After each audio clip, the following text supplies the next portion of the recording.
Welcome back to another segment of This Ain't Your Normal Parenting Vlog. We got Dr. Bruce Lipton coming up, and we kept this segment short because we wanted to focus on how he explains how the use of these certain tools can enhance the lives of millions of children. Now, he doesn't say hundreds or thousands or even hundreds of thousands. He literally uses the word millions, which is absolutely amazing. And he believes your children can benefit as well. Stay tuned because he's coming up right now.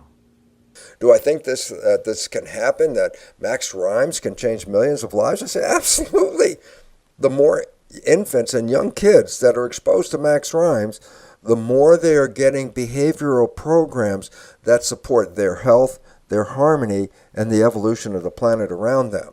The more people that expose their children to Max Rhymes are increasing their child's chance for a better, happier life, because the behaviors provided in those books are behaviors that encourage health, happiness, and community.